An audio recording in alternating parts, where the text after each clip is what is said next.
Yeah, Sundays are for the boys, better know the code. Controller down, time to hit that pop road. Verbal hot takes, man, we never ought to break. Like fat kids eating cake, eat a crumb they can take. No place for the haters, we too full with the flavor. Never bullshit on the mic, straight heat we deliver. Boys with the heat, never turning it down. Mike's on fire, man, we burning the town. Get those earbuds in, get out the kitchen quick. The smoke's rising higher, this a 5-alarm hit. That guy in the cuts being bars so relentless. We the truth in the booth, no cap, straight business. Charles on the mic, got him glued to the set. Ain't no rewind button, no pause, no reset. Sundays for the squad, let the heat wave spread it. No chill, no filter, just facts and fire. This podcast a plane taking podcasts higher. For chaos on the track, you know it's getting wild. We bring the noise, never tame, never mild. Verbal hot takes, like flames they spread. Keep the bullshit at bay, keep the nonsense dead. The boys with the heat, never turning it down. Mike's on fire, man, we burning the town. Get those earbuds in, get out the kitchen quick. The intro doesn't count, Charles. The intro doesn't count. Yeah. Congratulations, Caitlyn Clark. Yeah. The all-time single season assist leader. What is it? 230 something now, 233, 235. Numbers Yeah, she's only really gonna go up. climbing up that board real quick.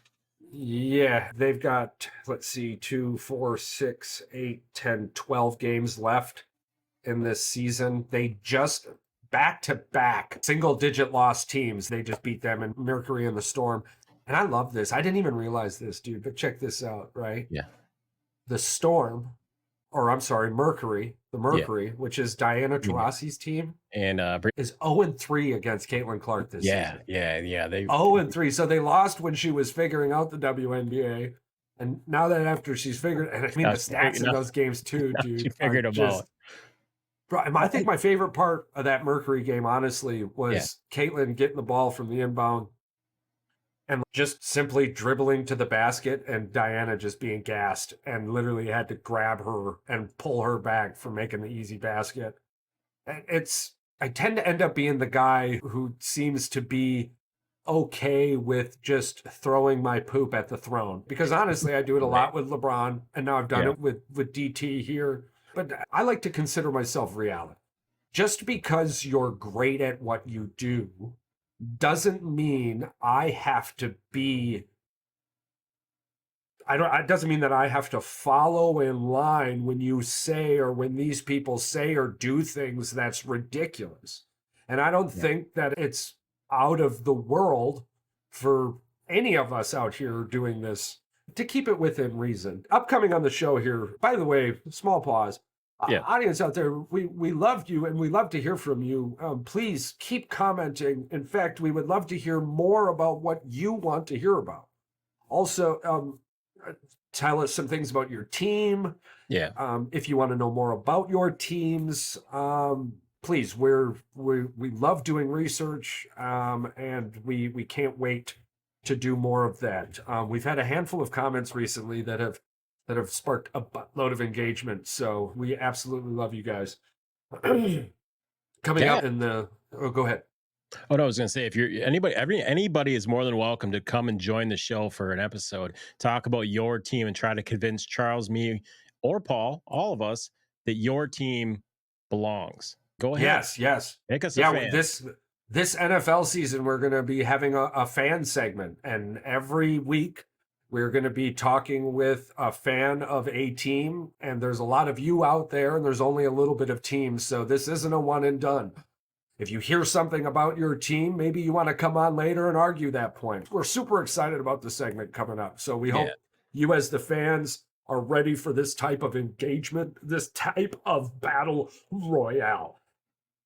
And speaking of battle royale, moving forward, we're going to keep talking a little bit about the Indiana Fever here and CC and the things they've done. Then we're going to jump to everything Packers preseason. Paul may or may not be joining us later on in the show. If he does, we'll have a super duper Bears update for that side of it. And then we're going to jump into college football, Michigan, all things Michigan, really, and Ohio State. But moving back to the CC category. Got that in there. Yeah, you can't not get that in there, bro. Little both, yeah. You can't not get that in there. We live Yeah, rent absolutely. free. We I know. live rent free. Look at that guy over there. Just yeah, Yes. you know what I'm saying? Yeah. Really So excited to anyway, see. I can't wait to get into the NFL segment. I got something to say about that too. ooh, I can't wait. I can't wait. But anywho, back to CC doing absolutely wonderful things. I'm not sure if we had already discussed this. Oh, no. So in a 2-game span, and forgive me, there's so many numbers all the time, but in a 2-game span, you had a Bucko 5, third place, points Accounted acquired for. and accounted for, points accounted for. So that includes like assists and all this crazy stuff, right? She has the number 3 spot at a Bucko 5. DT has the number 2 spot. I think it was 111, 112, somewhere around there. But Caitlyn now also has the number 1 spot, I believe, plus 120 in a 2-game span. It's really It's here on amazing. the show. We've always been the hey, she's good, she's gonna be good. A shooter's gonna shoot, the rest of it's gonna figure it out. I had no idea she was gonna be this good, bro. If I'm being honest with you, like you had all these people who spent their lives breathing the WNBA telling us that this individual was going to be not terrible for a lack of better words, but from what we were used to seeing in college, you weren't going to see that anymore. And I'm waiting to not see that, right? Like, how could all of those people be so wrong? Over half of them hold records in the WNBA that she's currently breaking and destroying. But how could they? I don't know. I think I've been that wrong before analytically. No, I haven't. Because there's some hills you just don't die on, right? Like I'm like the NFL, which we'll be talking about here shortly. You hear me with the Detroit Lions all the time. I'm not going to argue with somebody who's going to tell me the Detroit Lions are going to win the NFC North this year. There's no way I can argue that because the Lions are good enough to do that. And I was thinking about this on the way home too, Patrick. There is nothing that says the Lions aren't going to win other than me thinking they're the same old Lions. And we'll get to that here. Yeah. We'll get to that here coming up. But what has been your take on the CC? The CC? Are you as shocked as I am? Not necessarily shocked. I don't believe I didn't expect her to. The way she was getting pushed around early made me think that she's gonna get bullied around. It's bully ball. She's not a big player. She was pushed around in college as well, but what she could do that other players couldn't is she could step back. She had way better handles with the ball. She could get away from a defender. She could create her own shot without the ball getting open, and her range is unlimited. So those things we knew, right? We knew she was available, easily get the ball, shoot from anywhere, basically. The thing that surprised me the most is that she's been so consistent. She's had a few bad games. Her last 10 games, bro, check this out. The internet's not even telling me about turnovers. It's not a significant stat. Oh, no. Points per game, 17.6. Have been nuts. Yeah.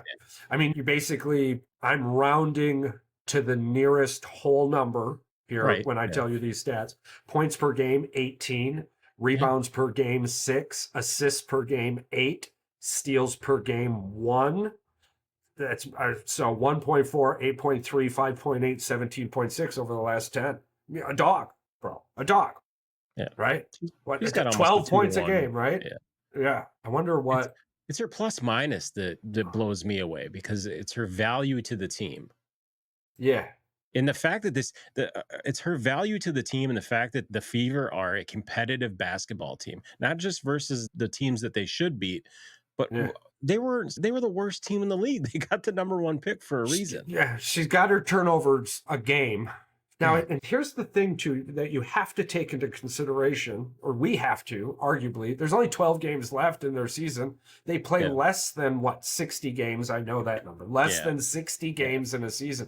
So when your first 15, 20 games start off crazy, right? Like it's gonna be hard to, even with all this said, 5.5, down to 5.5. That was almost 10 the first handful of games of the season. It's changed dramatically. Let's see if we can catch a game log here. Yeah, it looks, actually, you know what? And it looks comfortable. 5 5 appears to be it. But in their last 2, 4, 6, 8, 9, in their last 10 games, they're 7-3. Yeah. In their last 10 Which games, is, they're 7-3, comfortably inside the playoff. The Indiana Fever are on their way to the playoffs. I don't think that's okay. So we've got the Lynx, the Dream, the Sun, the Sky. Friday, August 30th will be interesting. Yeah, it looks like the Sky are literally holding the 8th seed right now. Yes. And they're in the 7th seed, comfortably in the 7th seed, because I believe they have the head-to-head tiebreaker as well. Yes. Yeah. The Fever are up 2 games. 2-1. Yeah, 2-1 on that. And they only have 1 game left.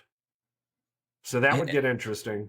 Don't get me wrong. I've made a lot of memes. I made a lot of videos with Angel Reese and with the missing the shots. Everybody's doing this. This is not taking anything away from either one of these players, because I did it with Caitlyn Clark too. I hope you people realize that this is not meant to bash anybody. It's for humor purposes.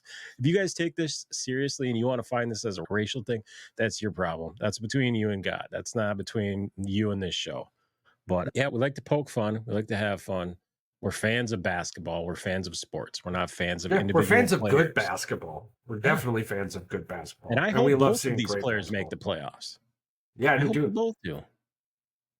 Honestly, my dream would be to see them on the same team. I think that would be ridiculous. I think that I don't think people realize that they probably have buried this in the background. And they've probably texted and talked. I think people are just making way more out of this shit than what it actually is.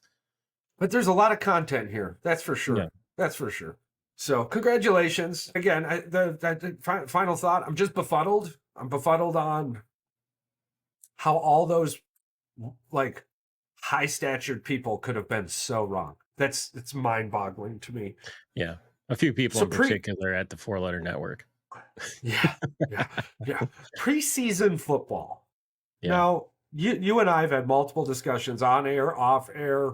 Last night. Colorful discussions. Both of us have come to a common ground that the preseason to us isn't about you guys are just saying this because you guys got your ass kicked. We could be, but could be. We've said this in multiple other episodes though, so surprise, the internet's got my back and our back. But the preseason is about individual performance. Yeah. And it was funny because we were talking pre-show, and we found out that the number on that game was 6.5 to Denver. 6.5. Yep. Before we just looked at that. That's no fucking way. What? No way. And then realized Green Bay was sitting 31 starters, right? On a 53-man roster, Green Bay was like 31 dudes ain't playing. So you didn't have the number 2s out there. You had the number 3s, and what they were doing was fighting for roster spots. You had a couple number 2s out there that potentially could be 2s, but are probably 3s or 4s. Yes. And with only 3 preseason games, everybody does the preseason different. This is more of an audition. Correct. Absolutely. Game 2. Yeah, game 2 is an audition. Game 1 is to get the rust off the starters and for the rest to position battle, right? Game 2, it appears, for Matt LaFleur, has become a position battle game because game 3 is going to be dominated mostly by starters, and you're not going to have another chance to put a whole bunch of tape. Our boy Wilson ran the entire game, more or less. Wilson is pretty much the only player from any of those guys that there's still players like Heath and all them guys really got to prove themselves. Wilson. Excuse me if I'm wrong, bro, but did that gentleman not have a fumble issue in college? Oh, yes, he had a fumble issue. Do any of our running backs currently that we're aware of have a fumbling issue? There's a few of them in the NFL, but not on the Packers. Our running backs. Our running backs. We got rid of them. We got rid of them. It was Aaron Jones. So you enjoy the practice squad, right? Like all these random people talking about Marshawn Lloyd need to hold off. Like you don't just wake up one day and figure out how to hold the football. Yeah, the fact that A.J. Dillon was benched means that he is the starter. He is the number 2. Back. Yeah, absolutely, as he should be. As he should be. He's all over. I've got 4, 5, 6 jerseys of A.J. Dillon. I love the guy. I love him and just as a human being. He's Yeah. fantastic. He's awesome. But again, like it's so random, dude. It's sometimes it gets really weird. Like you walk into a bar in a village that you don't understand the language, Yeah. and you realize real quick that what's on stage is not meant for you. You need to get the hell out before anyone recognizes you. That's how I find myself feeling at times when I'm scrolling through these sports reels, and I'm just like, what, Charles, what the, the the hell? the super crazy fans, no matter what team it is, take it to a Yeah, real yeah. dark place Oh my sometimes, a real god. dark place. Oh And you're my like, god. don't you like your team? What are you doing talking about them It's like that? so weird. Like, I understand the love hate with Daniel Jones. We'll get there shortly. Yeah, But that's just I wonder, a lot of these people watch more college football than pro football, I'm guessing, right? Because, like, it don't matter what you do in college. yeah, And I'm bummed that Paul isn't here at the moment. But even in it's something we said Sunday, and I feel bad, right? Because yeah. I hate being the rain cloud, but you got to show me something against number ones, right? Like Well, at this point, because I preseason, because Kenny I agree Pickett with was you. the best quarterback, dude, in last preseason. Kenny Pickett and George Pickett. You remember me talking about him, dude? I talked myself Yeah. into drafting George fucking or George Pickett or Pickens, whatever the fuck Pickens, his yeah, name is. yeah. Yeah, No, I yeah, talked you myself said into yes, drafting you him, dude. told me flat out that Pickens is gonna be a baller. He's going to be the he's gonna best wide catch me receiver in the tutties. game, right? And Look at about what he's doing in the preseason, 3 bro. weeks into the season, you're like, I think I'm gonna drop him. Bro, he almost costed me my championship, dude. Yeah. It almost costed me a Um, championship. but the same thing goes. You see the speculation out about Milton being this like practice guru quarterback. Like he's amazing. He's the best. The Michigan's Trent Jones like literally came out and said, because he played with him his freshman year. He Yeah. goes, yeah, he's the best practice quarterback I've ever seen. Is what he called him. And I was like, that's crazy because that's what Right. some fans see. Well, They see the highlights on TV or on the social media, and they assume yeah. that this player's elite. At the beginning of this preseason, you had brought up the fact that the Lions went 4-0 the year they went 0 16. Yeah. And multiple Super Bowl teams have gone 1-3, 0-4, or 2-2. Like I believe it was Patrick almost Mahomes commented and almost said, 80% of the time. yeah, he said, don't, it's not about what you do in the preseason, he goes, because it doesn't mean shit. Absolutely. So we're saying this because we look at preseason so much more different. It's not about wins or losses. It's never been about wins or losses. Now I'm excited for this upcoming preseason game because it's the last preseason game. Yeah. So I expect to see the number ones on both teams for at minimum a quarter, but mostly the better part of the first half.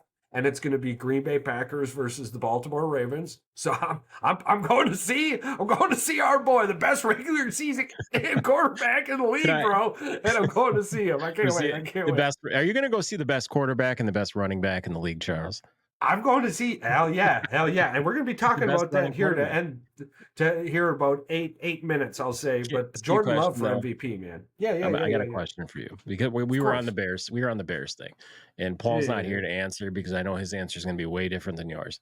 But I was talking with my coworker Dan, and he's a Bears fan. He is a very diehard Bears fan. He remembers going to the '80s, going to Lambeau. Fans are fantastic. He said back then there I'm wasn't a sorry lot for of that. fighting. Yeah. But anyway, he goes to me, he goes, I just can't watch football anymore with real Bears fans. He goes, and I go, I'm thinking about it. And then I looked at some more things, read some more stuff. This blind optimism that these Bear fans have, it's almost like they've got these 1980s Jim McMahon sunglasses on that just have the Yeah. blinders where all they see is the future. And the future is this quarterback and Caleb Williams. And I hope Caleb Williams is fantastic because the competition between Love and Williams, that would be awesome to see those two I teams hope go at it. I hope I'm I wrong. It's wish just for it. do you I know in just the don't see last it right now. do you know in the last 21 games, in the last 21 games for rookies, Yeah. their first 3 games, right? Their record is 2-19. Oh, the rookies. You're talking about Yeah, just yeah, the NFL? starting rookies, first season. Yeah, their first 3 games, they're 2-19 over the last 21 games in that scenario. Right. So I'm gonna that's take a including things people like CJ Stroud and I'm gonna Kyler take a Murray. I'm gonna take a wild guess and say CJ Stroud is one of those weight victories. Oh, yeah, yeah, And yeah. But in their first 3 games. yeah, I'm trying to think of who the other one would be. See, now they have since, what is it? Either 2000 or 2010, first year rookie quarterbacks, starting rookie quarterbacks have a 30% win rate. So winning half of your games would be great.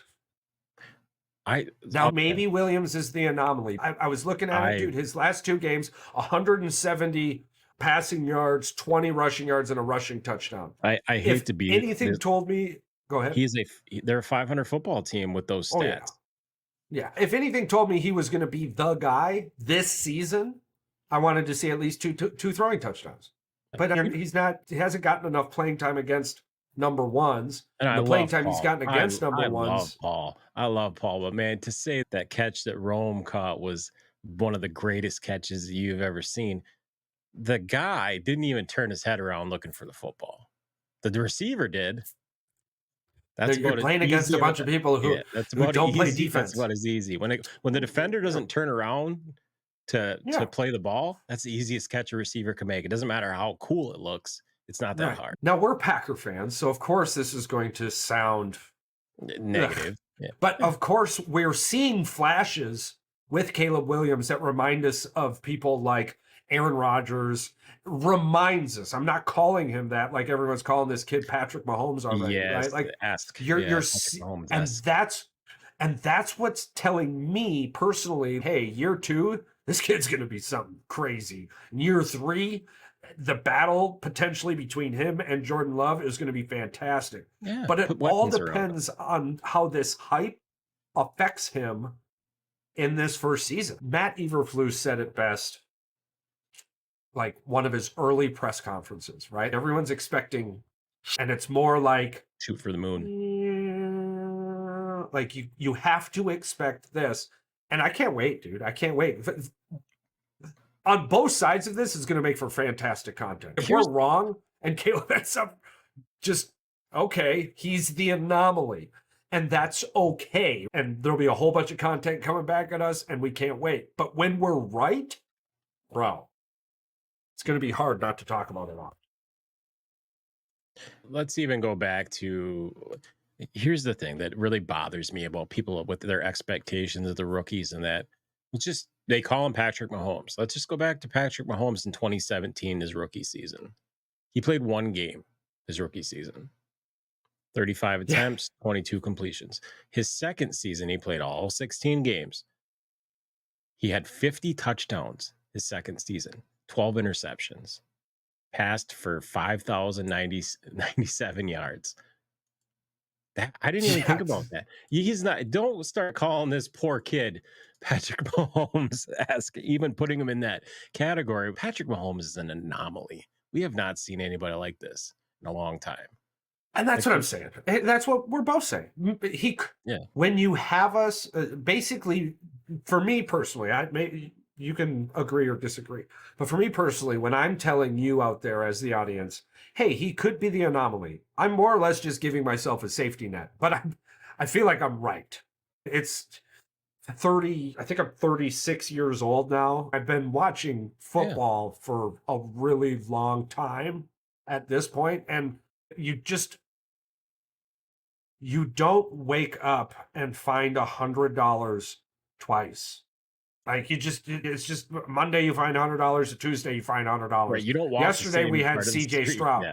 Yeah, yesterday we had CJ Stroud, who's going to take a step back this year. This MVP talk with him is crazy to me. We ain't got a lot of time left on this, but it's crazy to me, bro. Yeah. Like you mean to, oh my God, dude. Please bet all your money on CJ Stroud to be MVP because you're going to make them a lot of money, and maybe somebody working for them will hear me tell you, please go bet all your money on it. And they're like, hey, we need to get those guys. We need to wrap sponsor it those up. guys. To wrap it up, it just comes down to the fact that when you haven't won in a long time, you put your best player on a pedestal and you just hope and pray that they can rise above and they hold the trophy or they win you something at the end of it. That's it. Yeah. That's Bears And fans. it's not that year one's a wash. Yeah. Look for progression. Watch for progression. Watch for those awesome plays and be excited. And if Paul was here, he would be completely backing this, I promise you. Oh, yeah. Watch for progression. And that's what we did with Jordan Love. Cautiously optimistic. That's what Paul said. Absolutely. But that's what we did with Jordan Love last year. And now this year, I've got different expectations. You did, but there was times where I was bitching and you were like, bro, calm down, bro. Mm-hmm. Just relax. Well, yeah, you were calm. You were calm cucumber the entire time. The shoe might be on the other side here, right? Because we're gonna spitfire this last 3 minutes. We're gonna go through their schedule, and I think Jordan Love's got a chance to win the MVP this All right, year. bang bang, hit me with it. So I'm gonna give you the game, and then you tell me win or loss, right? All right. Okay. Eagles week 1. I'm gonna say that's a loss because we're on the road, and Philly wants that game way more, probably. Yeah, perfect. Colts week 2. W. Titans. W. Vikings. W. Rams at LA. W. Cardinals at home. W. Texans at home.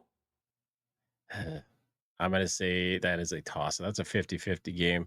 Flip the quarter, loss. Okay. Jaguars. Win. Okay, so we're 6-2 coming into November, and we meet the Lions at home. I'm going to say they're going to split, so I'm going to say they're going to win that one. At Chicago. Win. 49ers at home. I'm going to say that's a loss. Dolphins at home. Win. Late November. Yeah. Lions away. Thursday night football. I'm going to say that's a loss. Okay. Then we've got the Seahawks. W. The Saints. W. The Vikings. W. The Bears. W. I'm going to say 13-4, bro. There's a potential for 13-4. I'm looking at 13-4. Them to win 11 between 11 and 13 games is where I'm expecting them to win. Realistically, they're good enough to win 11 to 13 games easily. Yeah. And I'm being very optimistic saying that they win a couple of those games. They should win most of those games. They should be favored in most of those games, honestly. But absolutely. And even that toss-up game with Houston, I think we win that one. Honestly, I see 13-16 and things went our way, right? Yeah. Like the Eagles game is an away game, but it's also an away game for the Eagles. And we're actually playing in a spot that's pro-Packer. I'm going to say remotely healthy, 80 to 85% of the players are between 80 and 90% health going into week 13 or 14. And I could easily see them winning 13 games then. Yeah, absolutely. Yeah. I don't even with 2 splits in there, pick who you want, the Bears or the Vikings. It's 11 to 15 wins, right? And that's, I think, I just feel like the Vikings are in such shambles right now. They're not going to, I don't think they're going to take. Yeah. I mean, they're talking about Derek Carr being their next savior. Yeah. I don't see that happening. But the last minute, what do you think about J Love for MVP this year? I want to say he's in the top 5, but arguably I know he's in the top 8 for odds. Do you want to know what the only negative, I think I brought this up earlier before pre-show. The only negative about Jordan Love is he's going to throw a lot of yards. He doesn't favor a particular receiver, so that might end up hurting him because he's got Jacobs this year. He's got other weapons. He's going to spread the ball around so much. It's going to depend on the other players of whether or not they make it in the end zone. He's going to move that ball all over the field. Yeah. It's about how many touchdowns he throws, I guess. So Josh Jacobs could end up hurting his MVP chances, we think, because that's potentially with him having a 1,000-yard season. What I painted with the colors you gifted me with that conversation on the canvas was that the amount of spread will get into the end zone, but that will allow Jacobs to eat. And Jacobs might end up with 15 to 20 touchdowns this year, maybe more. This might be And this might be a scenario where they get down to the 3 and they don't throw that short pass. They hand off, and Jacobs is a bowling ball, so he just barrels into the end zone. do we feel, and we'll jump to college football after this question, do we feel that the Green Bay Packers Super Bowl chances this year rely on Jordan Love playing like an MVP? I don't think they rely on him playing like an MVP, but at least a repeat of last season. I think it would be almost a foregone conclusion if we get an MVP form that we're in the Super Bowl. But I agree. I don't think he needs to be an MVP. I think he just needs to be the quarterback he is. And I think we win a Super Bowl pretty easily, actually. Because arguably Purdy didn't have to play like an MVP to lead them to the Super Bowl in the NFC. No, you just gotta, you got to get some breaks. it had a CMC acting as an MVP, the number two running back is. See where I'm going with this? Let's clarify this. You need a player to play at an MVP level. And we have that in the back. We have that potential. Right. We have that potential all over our offense. I'm super excited about it. That brings us to college football. Yeah. 1 week away. We're excited. Yeah. 1 week away. Let's bring up Michigan's schedule here. Because there's a few games we want to talk about. Oh, never mind. The game just says, hey, by the way, F you. Saturday, August 24th, this weekend, or next weekend. Or no, this weekend. Florida State and Georgia Tech kick it off, by the way. That is the game that it's not the game that I was expecting, but that's pretty cool. Yes. Okay, so we start the season with Fresno State. And then September 7th, Texas comes into Michigan. Now, Texas is going to be a tough team. And I don't know who we are. Yeah, we don't have an identity because we don't have our quarterback. It's going to be interesting, to say the least. The Fresno State game is going to be obviously a warm-up game. Defense is going to feast. That could be a 45-13 game. I don't know. The backups come in the third quarter and play most of that game, I'm assuming. They're going to figure out real quick what they got, though. They're going to have running backs. Michigan's got running backs. They've got a run game, for sure. They still have a decent offensive line. That defense is freaking absolutely loaded. Could be the best defense they've had in years, arguably. I don't understand how, but everybody keeps saying that it is. But I'm just going to go with what the people that know way more about college football do than I do. Yeah, as of now, Alex Orji is the favorite to start.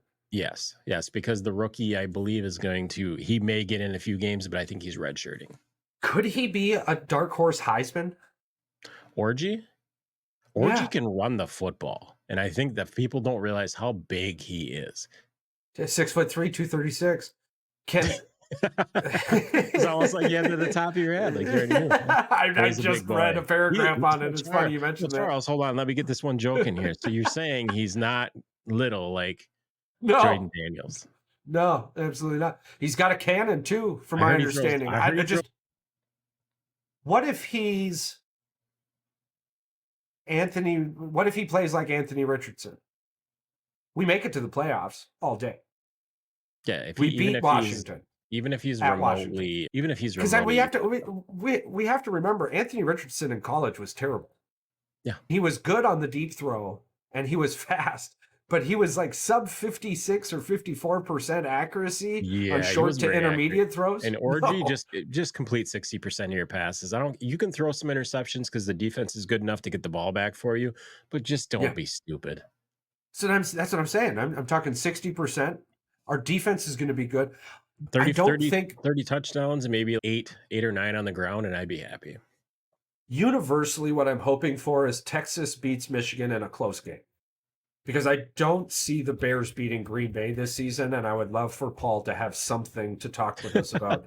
Because every chance he's gotten so far, we've been able to we've won. I think it just keeps happening that way. I'll be honest. I think Texas has national championship aspirations. They're loaded. I don't think Michigan has Three losses still gives you the opportunity. Michigan has the defense to win that game, but I don't know if they get into a shootout that it's like the TCU game all over again. They don't have the horses to keep up.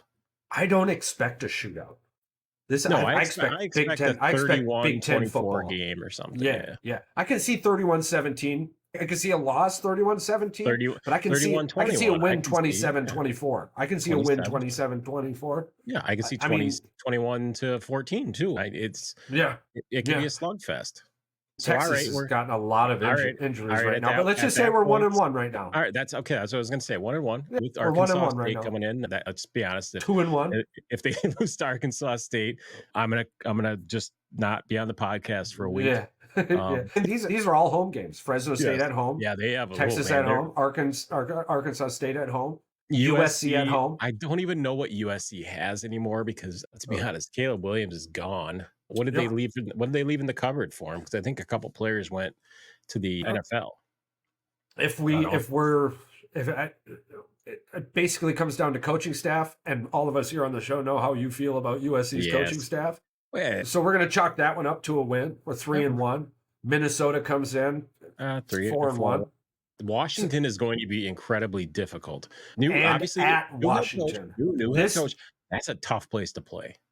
This game right here, I'm more or excited. less. I'm excited for it. I'm really Well, I excited. am, because the game more or less would determine whether or not we're in the playoffs, arguably.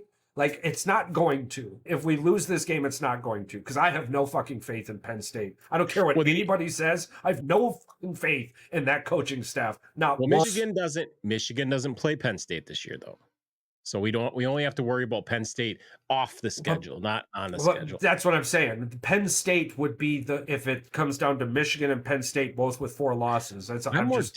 I'm more disappointed though with the fact that Michigan replaced Penn State with Oregon, right? So we took the number 3 team in the country over Penn State. So we literally bolstered our resume like 3x by adding. I like that though. I like that. I do. Because I like playing tough Penn teams. State doesn't deserve to play Michigan anymore. No. But same thing with this is the whole Notre Dame bullshit, that they claim we beat Michigan. Dude, the reason, Charles, we brought this up multiple times. The reason you quit, you guys signed a contract to play Michigan, scheduled them, and then said, we're not going to renew it because we've been getting our ass kicked for the last 6 years. And that's a fact. Wrecked. That's a fact. Yeah. Yeah. And it even showed too when they went to the ACC instead of the Big Ten. What a joke that was. Yeah. What a joke that was. Somebody said it was because of recruiting. They didn't want to play Ohio State, Michigan State, and lose those games in front of. Now, I have a lot of respect gained for schools like Oregon. Oregon, Washington, USC, all of them, especially Texas coming up to play at Michigan. They did pick the earliest time, so the weather wouldn't affect them. So y'all can miss me with that. If you wanted to prove anything, you should have been here in November. Absolutely. This week 2 game, win or lose, to me means nothing. Week 2 game. At this point, with the new college football playoff ranking and how it goes, it's for bragging rights. Let's be honest. Week 2 means nothing to me. But anywho, so we've got Washington. Right. So Washington, you know what? I'm going to say that's a win. I'm going to say it's a win. Thank you, because statistically, Washington has one player returning from that team. It's not going to be easy because it's on the road and that environment's going to be crazy. They're going to want payback. I think the first half might be something. Yeah, but I think Michigan will establish the run game in the second half. What a lot of people are forgetting too is Jim Harbaugh was not recruiting the last 3 years. He wasn't going to be there for the next 10 years, right? So there is still a lot of really good players. We still have Michigan. We've got a great head coach in Sherrone Moore, who is, by the way, more proven than Dick Franklin, by the way. Right. Miss me with the Connor Stallions 2015 to 2020 recruiting bullshit. You guys realize they brought in coaches from the NFL, and that's why they got better? They brought in professional and we still have coaches from the NFL. Yes. Yeah, our defensive coordinator, the former New York Giants defensive coordinator. So I think the first half will be a football game. Yeah. But I think by this point in the season, we're talking October 5th, Michigan is rolling. I love what we're doing there. I agree. All right, 5-1. 5-1. We're 5-1. Rolling into Champaign, Illinois on October 19th. That's a W for me. So we're at 6-1. Michigan State at Michigan. Michigan State is a shell of what we left them to be. So I'm going to say 49-0 last year. And Yeah, they're going to be yeah. better this year. They're going to be better. They're not going to be So, that much better. so Oregon coming to Michigan November 2nd, 7-1 facing a 7-1 Michigan squad. And at this point, Oregon could also have a loss because they play Ohio State week 6. And I don't believe that Oregon is going. I don't believe Oregon's going to knock them off. I believe they're on the road. It's there. I don't think that. I don't want to say it that way because it sounds terrible being a Michigan fan, but I don't think that they'll allow Ohio State to lose at home. Let's just be honest. No, and I think Oregon right now is the number 3 team in the country. Yes. Everyone's looking at the schedule thinking Oregon's the number 3 team in the country. I have them as a top 10 team. Oh shit, they're at home versus Ohio State's got to go to Oregon. Damn. Yeah. Okay. Yeah, I can see them winning that game. Damn. But Oregon coming to Michigan in November, whoo, that's going to be tough. Dude, that's going to be tough. I hope it snows, man. I hope we get Mr. Snowflake himself showing up. So we'll be realistic, and we'll take your call on it. Oregon at Michigan, is that a 7-1 Michigan, potentially 7-1, 8-0 Oregon? I'm going to say Oregon speed finally catches up to Michigan, and they're going to lose that game. Okay. Because Oregon is a very quick football team. They're fast. You know how I feel about the Big 12. I think it's going to take a couple of years for those Big 12 teams new into the Big 10 to be recruiting Big 10 type players. The problem is Ann Arbor in the beginning of November is probably still going to be about 50 degrees. I wish we knew the outcome of that Oregon Ohio State game right now, because let's say Oregon beats Ohio State by 20, and I'm sitting here saying that no way. But just for the sake of our prediction, we'll just say they lose that game. If they lose that game, I think they win. Michigan wins. If Oregon loses to Ohio State, I think Michigan wins. Okay, all right. Hypothetical, then it's either or. All right, we'll just say they win. That's what I mean. All right, yeah. All right, so they're 8-1. But for the love of the show, though, we'll say that they lose. And I don't think so. At Indiana and at home versus Northwestern. All right, we'll just say they're 10-1 going into the Ohio State game at November 30th. Win or lose, here's the kicker though. This is my thing. Winner at this point, if we're 7-1 with Oregon, but we lose Oregon, okay, and we lose Ohio State in a close game. Both those are close games. Yeah. Regardless, we're in the playoffs. 9-3, and we're ready for whoever we visit next, right? 10-3, 11-2 at worst. Yeah. Right? 11-1. I'm thinking 10-2. I'm thinking we're 10-2. I don't trust Ryan Day, bro. I don't trust Ryan Day, but I believe that they surrounded themselves with enough talent that they're going to be good. Let's be honest. They're offensively, they put together juggernaut teams every season. It's just... And they get away with a lot of shit. Here's my question for you, though.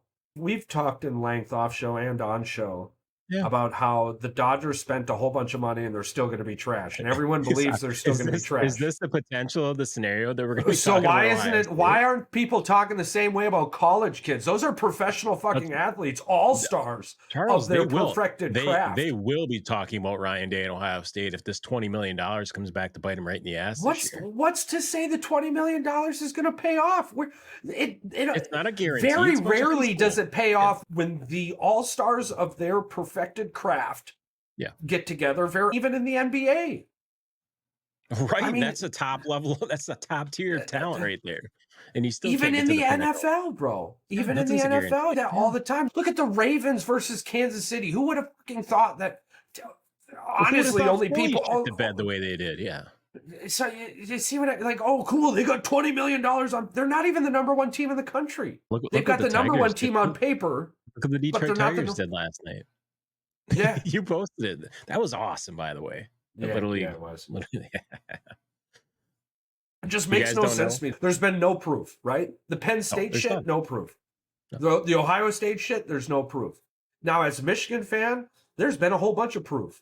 There's been 10-win season proof for 4, 5, 6 seasons now. Yeah. And with this playoff now, I love that everyone's sleeping on Michigan. It's only going to happen for a handful of weeks. But I love that everyone's sleeping on Michigan. That's probably one of my favorite parts. But yeah, I mean, we've got Michigan comfortably between 10 and 13 wins. We've got Green Bay comfortably between 11 and 15 wins. Yeah. And that's the NFL is hard to predict. But if I had to put a hard number on Green Bay Packer wins this season, I'm guessing 14. I think you were comfortable at 13. I'm comfortable. Whatever I'm you want to with be. 13. I'm happy with 13. Yeah. I think we're on track for 2 more playoff football seasons. Even if they slip up a couple games and they only win 11, they're still in the playoffs. So I'm happy either way. Yeah. I think at 11 games, no, it's the NFC. Yeah, we're happy either way. You just have to rethink of where we were. Yeah, 11 is good. Yeah. Considering you got teams down in the South that might only win 7-8 games. Could you imagine an 8 and 9 football team wins a division in 2 divisions down there in the AFC and the NFC South? Yeah. Oh man, that would be rough. Oh, that'd be awesome. That'd be rough. How big of a shit show Can you is imagine, dude? The best part about that, bro, is an 8 and 9 team is going to host an 11 and fucking. Oh yeah, that's the worst. 6, the NFL 11 needs and 5, to 11 do and something 6 about that. They need to change these rules. By the way, everybody's losing their fucking mind about that baseball rule too. By the way, What's that? I saw a guy go on TikTok and he was like crying about it. I'm like, dude, it's a proposal. It's not a guarantee yet. Well, here's the kicker. Unfortunately, without it being a guarantee, it's going to happen. But my thing with that is okay. Yeah, you must be new to baseball. You're one of those people who showed up after the pitch clock, and that's cool. Great, Dude, welcome. he's the guy that's you, watching the TV and asking why the third baseman and shortstop aren't moving because he can't shift anymore. yeah. Like when you grew up watching baseball, I absolutely miss the battle days, bro.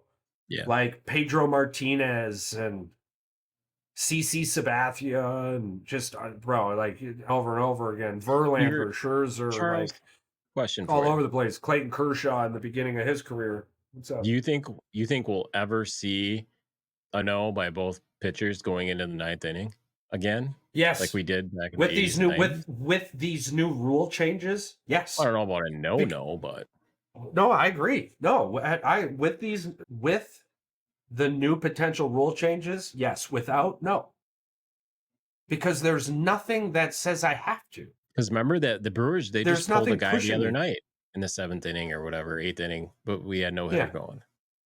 Yeah, but that's probably pitch count, and we're headed to the playoffs. They probably had a talk in the dugout, and that apparently. Remember, we touched on this the other day. You guys didn't, if you didn't catch it in the other episode of the podcast.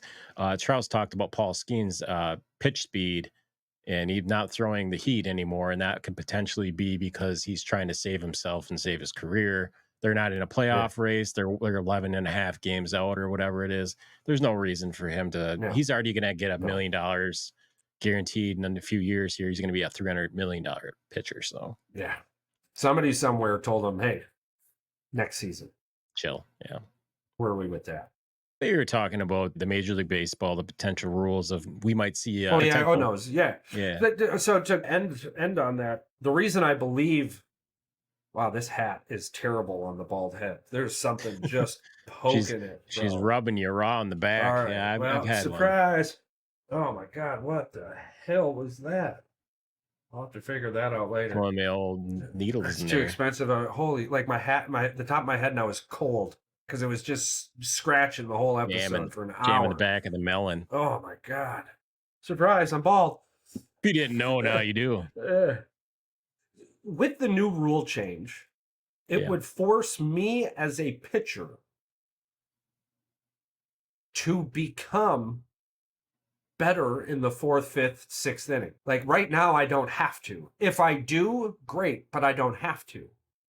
If you're forcing me to, now my routine, my exchanges, my practice days, what I'm practicing, how I'm practicing, all of that changes because now my goal every single fucking time I pitch is to get to that 6th inning because the only way I don't is either I'm injured and I'm not pitching again for a while or I've just blown my ERA out the ass. I think we're going to see lower ERAs. I think we're going to see massive differences, right? Because look at the Dodgers right now, bro. If this rule was implemented for the Dodgers, they'd be in a hell of a lot of trouble. Oh, yeah. The Dodgers rely on their bullpen almost as much as every team and any team in baseball. And you're talking about teams that are just destroyed right now on the injury side of things. Hell, even the Brewers are still. We've got our setup guy, old T. McGill down there. He's doing great. We should expect to see him back again soon. But that'll be interesting. That'll be interesting. Let me pull up some facts here for us. Oh.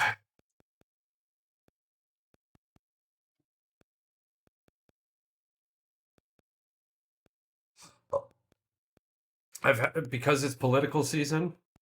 Because it's political season. Because it's political season, I've had to remind the AI that the facts I'm looking for are non-political. Yeah, basically ignore this shit for me. Paper was invented in China around 105 AD by Caitlyn, a court official during the Han Dynasty.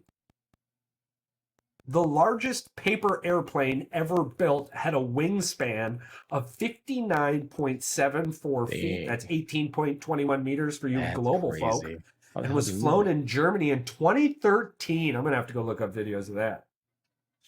Recycling 1 ton of paper can save 17 trees, 380 gallons of oil, 3 cubic yards of, I said non-political, mother.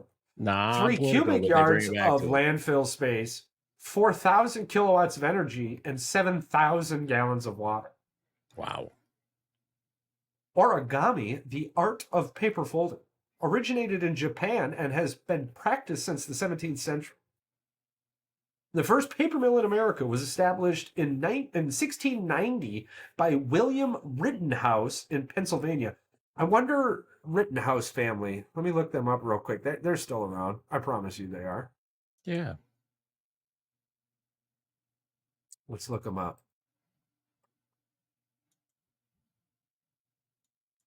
Rittenhouse family info.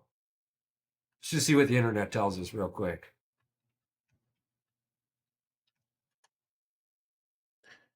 The internet does a lot of fun stuff. Bro, that's why the Rittenhouse name, of course, is still around. Rittenhouse was that kid who, the kid that went pew at the rally or whatever, yeah, pew.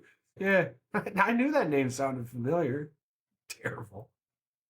That's funny. All right. What decade did you do yesterday? 70s. All right, we'll do 1980.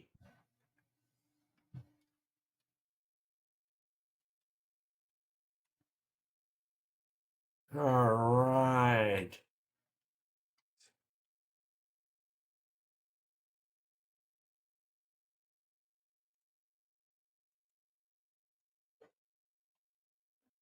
Huh. Cool. Okay, so 1980 NFL football facts. The Oakland Raiders defeated who? 27-10, becoming the first wildcard team to win the Super Bowl. Yes. And this team was defeated by the Oakland Raiders 27-10. It was the Philadelphia Eagles. Ooh. 1980. Who from the Cleveland Browns was named the AP MVP?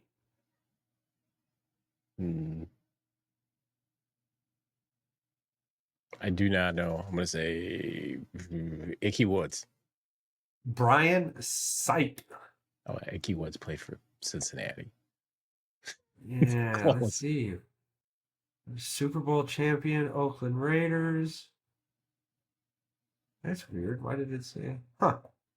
I'll have to dig a little bit further than that. I'm glad I opened it up. Sometimes the internet can be a little. Lester Hayes of the Oakland Raiders. There goes your answer. Defensive Player of the Year. Who was the Offensive Rookie of the Year in 1980? Huh. The defense was Buddy Curry. Damn.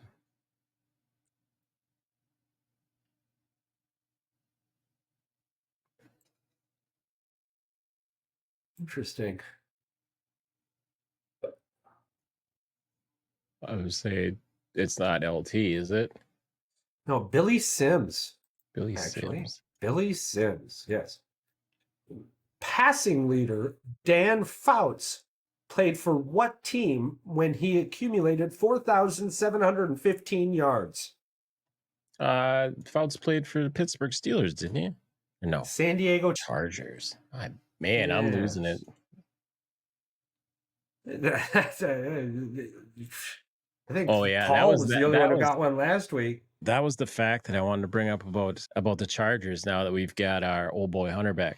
So there's a rumor floating around that Jim Harbaugh not only is out there taking receptions, he's out there coaching the quarterback. He's out there coaching Herbert one-on-one. He did at Michigan back in the day.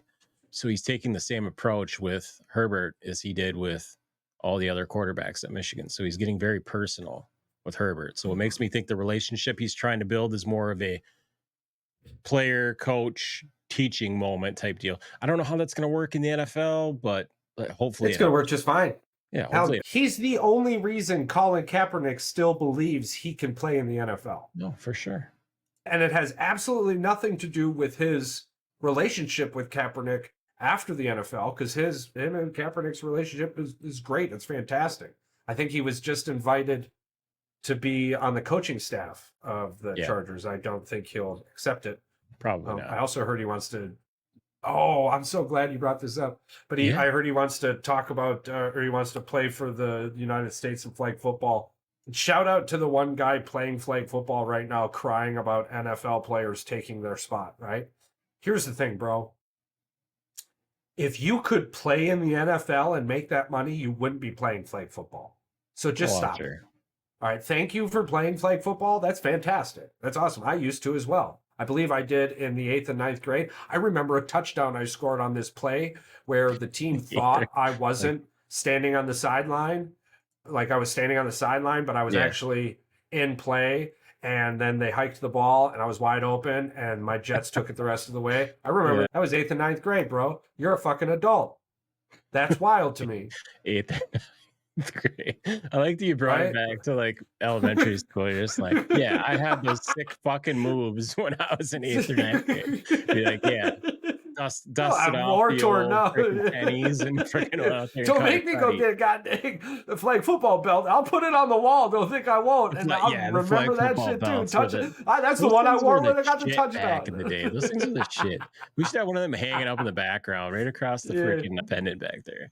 That's great. And also another shout out to the Caledonian Braves Football Club. Yeah, they Scottish play tomorrow. Football team. They play tomorrow. Super excited. Good luck. Actually, here they play in the next.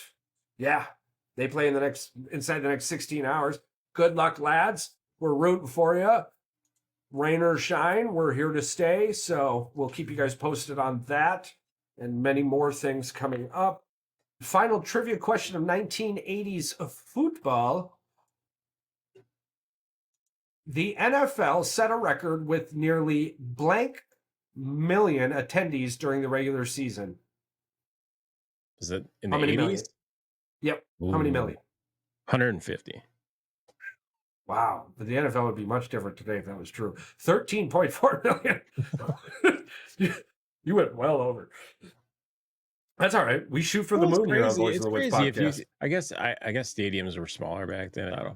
I don't know. If you think about it, 30,000 times how many games? I thought 13.4 million was massive for 1980, and then you hit me with 100 million, completely took it away. Well, I guess the 100 million is 100. They don't even hit 100 million now. Yeah, I think that'd be pretty funny. But do we got anything else we want to bring up, mention, talk about? No, I think we're good. Yeah, I'm way off, Charles. 18.85 is what last year was. Just hit you with that fun fact there, everybody. 150 million. So you're like they're playing in stadiums that hold 150,000 people. I was going to say, if I had to guess, the 100 million would be like over a 10-year gap. They'd be lucky to reach it in 6 or 7. But like I said, I thought 13.4 was a lot, and then you guessed 100 million. I was like, here's a fun fact. What team last year had the lowest average attendance at 61,769? What team? Yeah. San Diego. Chicago or the Bears. LA Chargers. Chicago Bears. Yeah? Yeah, I think it's because their stadium isn't that big though. I think they're. Man, the What did Cowboys they? averaged Yeah. 93,500 fans last year. That because of Jerry World, obviously. Wow, we talked about it, dude. We talked about it. We said Jerry's winning. This is I just didn't not realize that NFL stadium fan held that winning. many people. Yeah. It's big. hmm I didn't realize it was that big. I want to go there and watch a game. I do too. Yeah, I do I too. just don't But I'm want to not support driving. here. I'm not driving anywhere. That's what And we I got don't. Paul for. Yeah. I don't think Paul drives. And from the stories we've heard, we might be just taking an Uber. Yeah, we'll just go to Dallas and we'll get one from the hotel and we'll go down there. Not Hopefully, to go there. Like that's no. The big trips, cities. but Nobody wants to honestly, drive in them fucking cities anyway. no. All we Terrible. got to do is we just got to get a hotel across the street from one of those things. But I don't Yeah. think it is. I think AT&T's like outside of Dallas or just outside Yeah. of Dallas. Yeah. It's Yeah. still going to be interesting as hell to go see. But Can't wait for it. thank you to all of our fans. Thank you to everyone who swings on by, checks us out. We appreciate you. We appreciate just everything. We're very grateful that people out there listening allow us to continue to do this every day. It's so awesome. And by every day, every week, it might get to an everyday thing. Who knows? Yeah. Probably. Yeah. But what I do know, and what Patrick also knows, is that the world is a much better place with you in it. And we love you more.